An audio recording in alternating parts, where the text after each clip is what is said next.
French Shalom and greetings to you all. You know, the technical problems and construction issues have abated for now. And I know this is a little later than usual. And the drip, drip, drip of Hamas living up to their commitment continues as they release 2 bodies today, a few more tomorrow, and so on. Boy, it's good they were told to live up to their agreement or face dire consequences. There never have been those dire consequences after any of their warnings.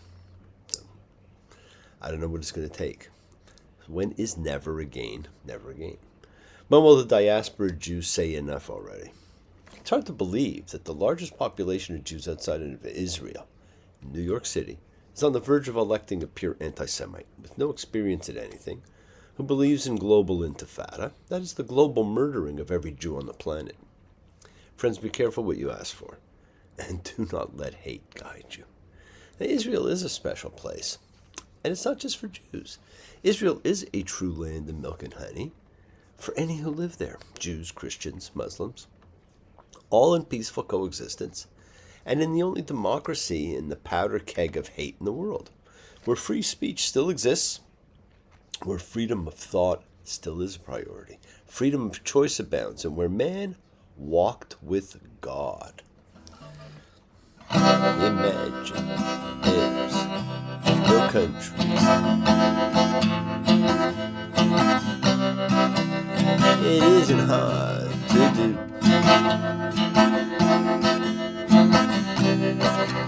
Nothing to kill or die for. And no religion too. Imagine all the people living life in peace. You may say I'm a dreamer, but I'm not the only one. I hope someday you'll join us, and the world be as one. Now, wouldn't it be something to imagine a world where we learn from the past and move forward instead of repeating it in new and more barbaric ways? Now, the once loud voice of decency, morality, and humanity has been silenced, crushed, twisted. I'm reminded of the confessional prose by the German Lutheran pastor Martin Niemöller. First they came for the communists. I did not speak out because I was not a communist. Then they came for the socialists. I did not speak out because I was not a socialist. Then they came for the trade unionists. I did not speak out because I was not a trade unionist. Then they came for the Jews. I did not speak out because I was not a Jew. Then they came for me. And there was no one left to speak out for me. You must speak out before there was no one left to speak for you. Now, we all thought the Holocaust was a turning point, but 2 short years ago, the world witnessed butchery of unfathomable proportion. And if you think it stops with Jews, you're wrong. The ugly, blind hatred of the other, for no reason other than they are other, must stop. We are one. We're the same. It's not just rhetoric. The book We're Beginning Again was a book designed to be read once you've already read it. You revisit it, knowing how it will impact, what will come. And what comes is read with the knowledge of what was established early. It is truly unique that way. There's never been another book written like this. History had never been told like this. God had never been depicted like this. The Torah's accounts are the first human attempts to recount history. Every year, we complete our journey through the Bible, and then we begin again. We have shared this journey, not unlike the journey of the wilderness generation, as we, each of us, cross our own wilderness of lack and fear. As we complete the Torah every year, we say, Chazak, Chazak, V'nich Chazak, which means be strong, be strong. Let us strengthen others. It is what we do. It's not a catchphrase for God or epitaph for Moses. It is a rallying cry for humanity. We close each book of the Bible with that phrase. And at this time, our hearts go out for the Jewish people, not just in Israel. We're not as fortunate as us, but everywhere. And there are things we learned on our journey. We learned keys to excellence and happiness, things we can easily do. We could become more mindful, therefore less detached. We could become more approachable, therefore less exclusive. We could become more accepting, therefore less judgmental. We can become more self-giving, therefore less self-absorbed. And we can become bolder and therefore less fearful. And remember, fear is your only true enemy. This expanded awareness opens us to a real relationship with others and with the world around us. We are nourished and enriched by the pleasure and wonder of each moment. Friends, when we relax and allow awareness to expand, we become less caught up in whatever has magnetized our attention. As a result, we will suffer less. And these are the things we can always work on. As we begin our journey again, you'll build on what you've learned last time, but you will see things differently. You will be struck by passages you didn't have impact with you before. I was very fortunate to be leading a group of Torah enthusiasts who planned to meet at least once weekly to discuss the week's parshas. It was an enthusiastic and supporting group. Stephen and Dale, Nessa and Cheryl. Several others who missed the first but wanted to make sure they were at the others. It's nice to see a group come together, just as we all come together in a group, celebrating common belief and faith as a community, a collective consciousness, seekers showing faith, any and all faith, love, any and all love, a chavora, fellowship, as we express our nature of kindness, compassion, thoughts, feelings, hopes, dreams, and wishes that unites us all in this community house of spirit, Beth Ruach, sharing and bringing light, keeping fear at bay. And even though together we are individual in our approach, each connecting in his or her or their own way. So once again, please do go ahead and invite everybody, physically, digitally, psychically, emotionally, spiritually, any way at all to gather and share. From Psalm 133, the Hine Matov. Come together. Hine Matov. Shevet Ahim Kam Yad. Hine Matov. Shevet Ahim Kam Yad. How good and how pleasant it is for brothers and sisters together. Community.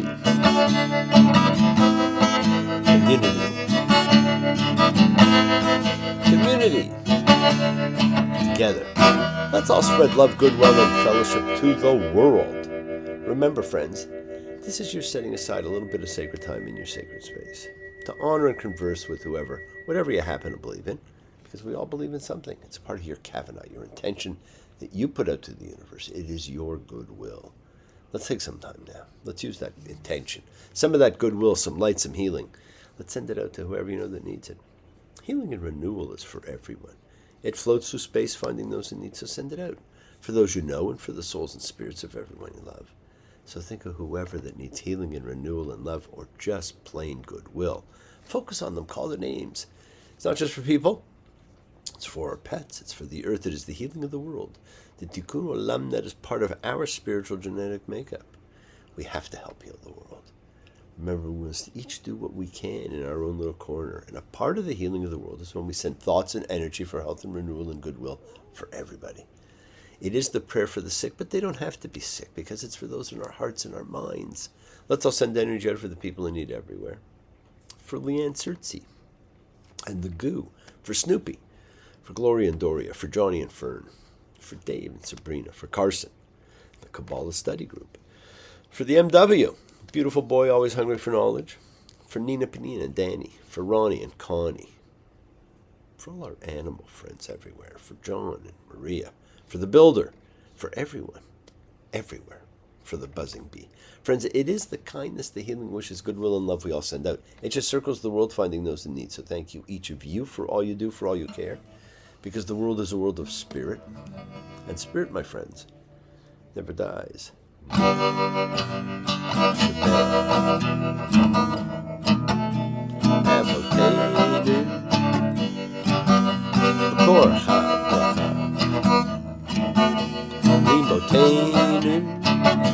May the source of strength bless the ones before us.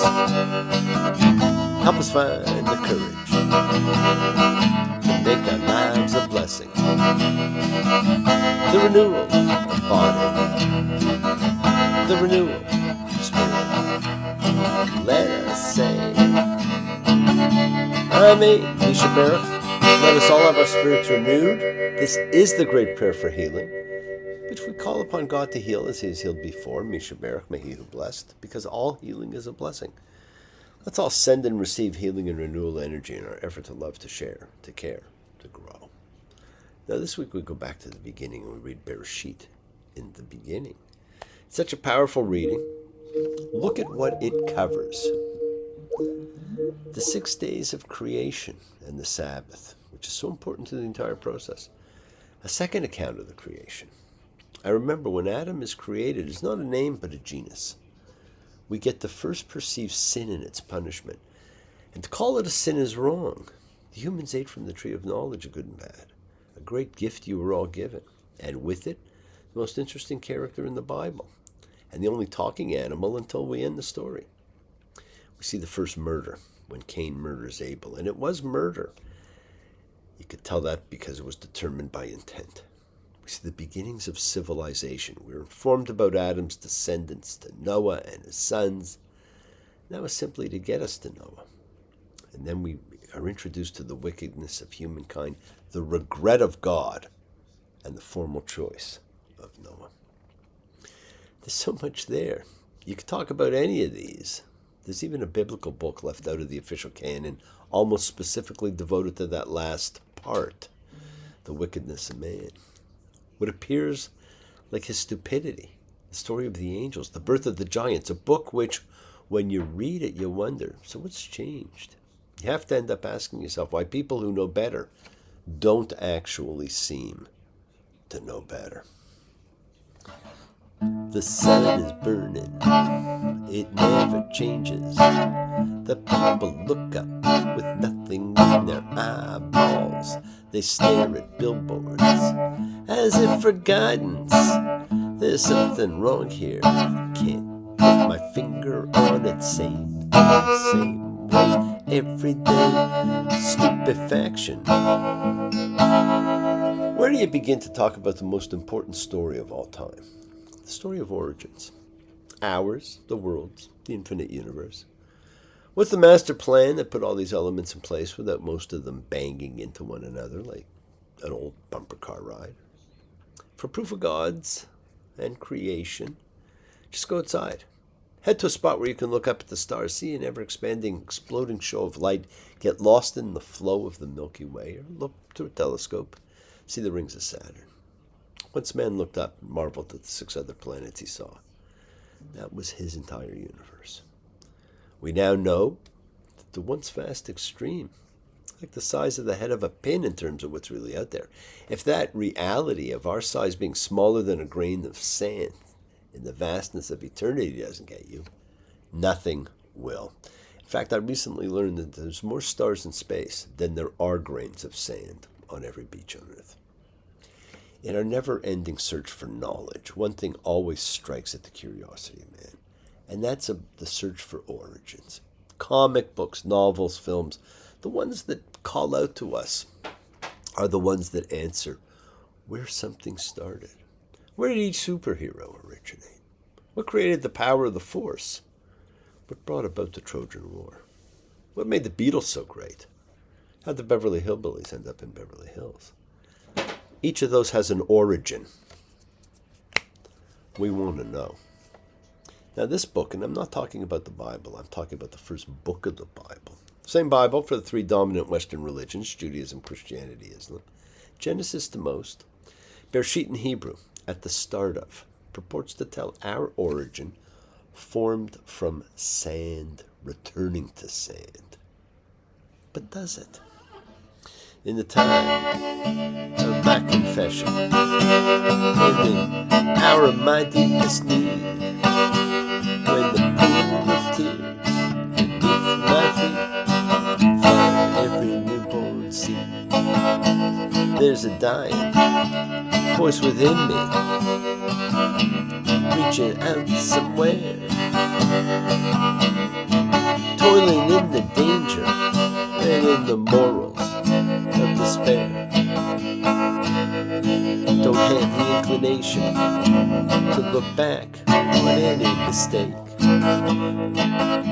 Like Cain, I now behold this chain of events I must break. In the fury of the moment, I can see the master's hand in every leaf that trembles, every grain of sand. Now ultimately, we know we all turn back into sand. Now the Hebrew name Bereshit means head of or start of. It's very apropos. But in the beginning is much catchier. Genesis 1:1, Bereshit bara Elohim et hashamayim va'et ha'aretz. In the beginning, when God began to create heaven and earth. Now most people picture God entering an empty space and starting to create ex nihilo, from nothing. It's all clear and waiting. That's not quite what it was. It continues. And the earth had been welter in waste, shapeless and formless, darkness over the deep. Notice it said the earth had been. Grammar has meaning, had. That is, it had already existed in this shapeless condition prior to the creation we're reading about. So we're not reading about something from nothing. We're reading about something from something. We love origin stories. And while many believe this is an origin story, it's not really that kind of an origin story.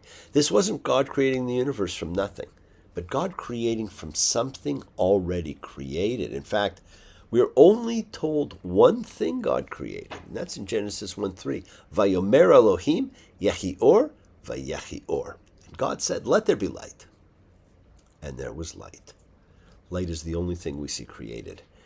Now, any of the great topics it addresses can be a year or even a lifetime of study. Go read it. Read about Adam and Eve, about their expulsion from the garden, about the state and land of perfection that was ours, about the serpent, about Cain and Abel, how the ground cried out to God. And that's what I'm actually going to focus on this week. I've talked about, the serpent before. I've talked about all kinds of things.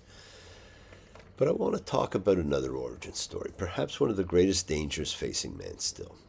Keeping peace at bay, fighting love, screaming out at personal, soul-filled feelings, sibling rivalry. Genesis 4:1-4:4. And the human had known Eve as woman, and she became pregnant and gave birth to Cain, and said, I've created a man with the Lord. She went on to give birth to his brother Abel. And Abel was a shepherd of flocks, and Cain was a worker of ground. And it was at the end of some days, and Cain brought an offering to Yahweh from the fruit of the ground, and Abel brought as well from the firstborn of his flock and their fat, and Yahweh paid attention to Abel and his offering. Now the suggestion is God prefers the meat to the grain.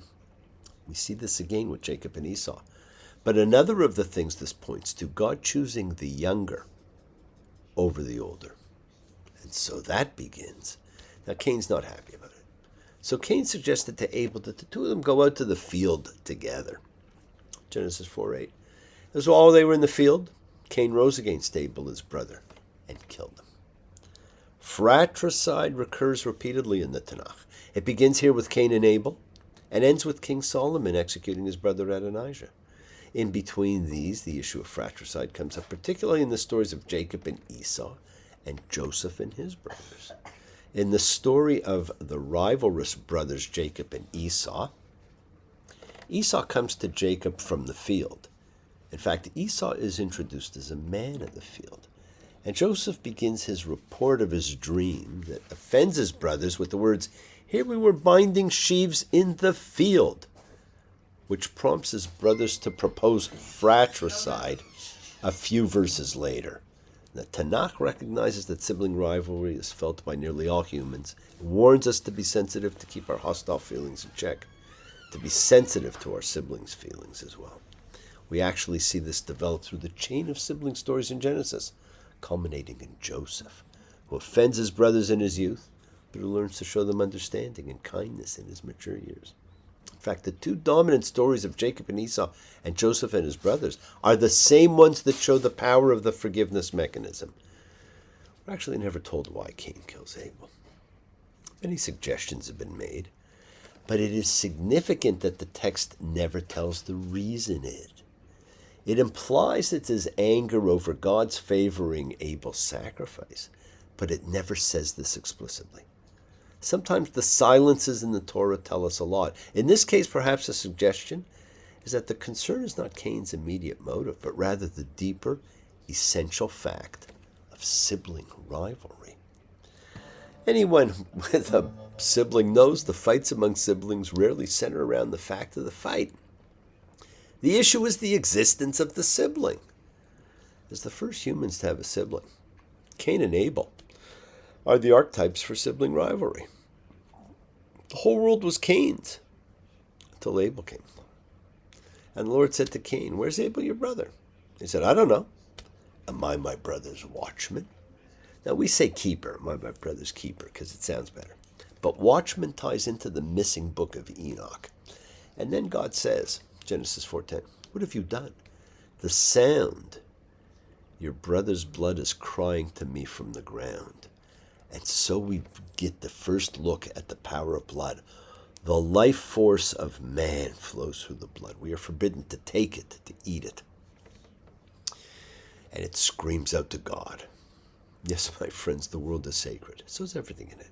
Express your gratitude, light a candle, make a wish, celebrate your life and the lives of those you love. Share your feelings with them. Live free, be free, honor your freedom, be well, be happy, be blessed. Share and honor the light, and all who live in the light and continue to shine. Continue to send everybody you know goodwill and love. Pray for peace and freedom for everyone, and end to terror and hatred. Remember, friends, we're a community. We learn together, we celebrate each other, we love each other. We share this ride together, men and women equally. Let's all send out love, not fear. Send out peace, harmony, goodwill, and healing to all who need it. And please do learn to forgive, learn to love. Open your hearts, honor the relationships of your life, and tell those you love that you love them. Take advantage of the time you have. Enjoy the journey, because we take the twists and turns and the patterns that weave through the fabric of our lives in our efforts to grow, to learn, to be, to love. So please do love. Now, bless you all. Have a fantastic week. A week of love and light, a week of peace, a week of miracles. Examine your intention. Use them to imprint your will on the universe, because we set in motion all that happens in our lives. Our intention, our kavana, our cause, our effect, it's all linked. Now, as I've said, you always have time to forgive and be forgiven. You have the knowledge of what's good and bad. So acknowledge what you've done wrong, to yourself, to God, to any person you've wronged. Ask forgiveness. But always do so with sincerity, with accountability, with vulnerability. Forgive those who have hurt you, as you learn to be forgiving and compassionate, because the secret of forgiveness, compassion, and peace is in acceptance. Can you accept yourself, other people in the world just as they are? Can you accept life as it is without trying to control it? If you do, you can experience the peace that acceptance brings. So do not stop your journey. Do not stop moving towards your promised land. Keep on dreaming. Keep on being. Keep sharing. Keep shining. Keep teaching. Keep spreading joy and goodwill. Do not follow fear. Follow love. It's always in front of you. Remember to have faith and unwavering adherence to principle. Just as I have faith in the principle of love in all of you. Act with purity of heart and mind. Despise none. Defraud none. Hate none. Cherish all. Honor every child of God, every creature of the earth. May all people know peace in the air. May you nurture kindness and love everywhere. Work to be present in the body. Expand your heart and quiet your mind, because the deepest source of real power lies in consciousness and your ability to be mindful, aware, present in all of life's circumstances. Make the most of your time in this life. Continue to touch and transform lives around you. You're never alone. You're forever blessed with, you have the ability to bring blessings to everybody you meet. Health, love, and renewal to everybody you come across. We're all energy. Energy cannot be destroyed. It can only be transformed. Your words are your power to transform, to love, to bless. So be generous with them. Bless others and bless yourself. Love with the heart, because we're all part of a greater whole. Embrace love, not fear, forgiveness, not anger, and be there for someone, because someone will always be there for you, whether you know it or not. Continue to explore faith and belief and what they mean to you, and you alone, and never accept shame as a natural state. Whatever you feel, others have felt. Whatever you've experienced, others have too. We share together. We learn together. We help each other. We are each of us trying to find love and acceptance and support. We all have or could have a special someone in our lives, so find them. Tell them what they mean. And remember, you're never alone on your journey to your promised land. Keep forgiving those you need to forgive, and keep asking forgiveness from those you need to ask forgiveness of. It's not a one-shot deal. God is there to help. Remember, God created light so that we can see. And what you see, you need not fear. Open your eyes and see the light. Little darling, it's been a long, cold, lonely winter. Little darling, feels like years since it's been here. Here comes the sun. Here comes the sun. I say, sun, sun, sun. Here it comes. Now, the floating mass would have seemed like a cold, dark, lonely winter. Thank you for joining me, my friends. Keep sharing the light. Keep exercising forgiveness. Be thankful, be gracious, be kind, be loving. Believe in yourself. Have a little faith. Continue to spread a little goodwill to the world and continue to be the miracle in someone's life. Shabbat shalom and blessings to you all. Take care. Bye.